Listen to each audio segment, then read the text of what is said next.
People kept telling me, in time it gets better, in time it gets better, just hang in there. But when you're just suffering so much, just hang in there. Those are nice words, but how the crud do you do it? It's just painful.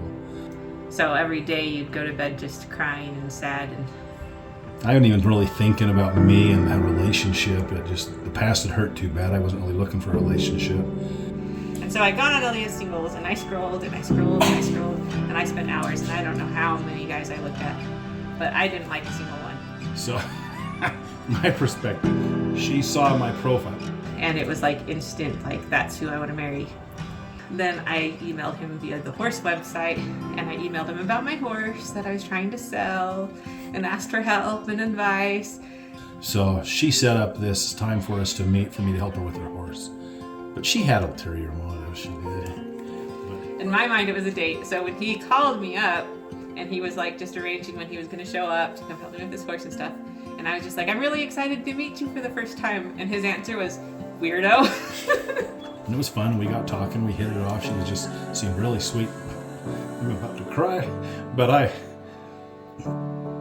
they're talking to her that day. I remember driving away afterwards and thinking, wow, she is a sweet lady.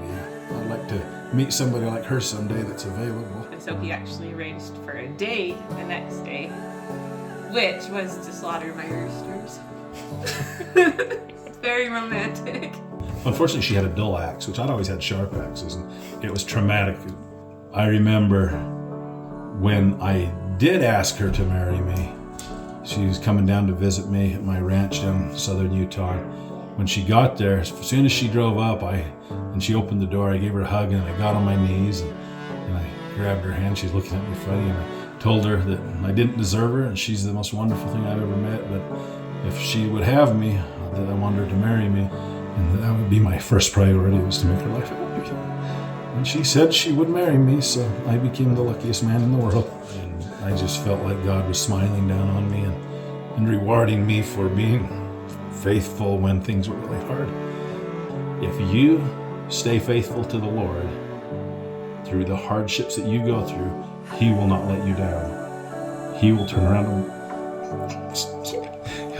bless you 100-fold.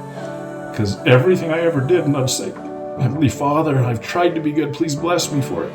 He blessed me so much more than I deserve by giving me Heather. I just look forward to all the memories we'll keep making together for now and for eternity. And I love you.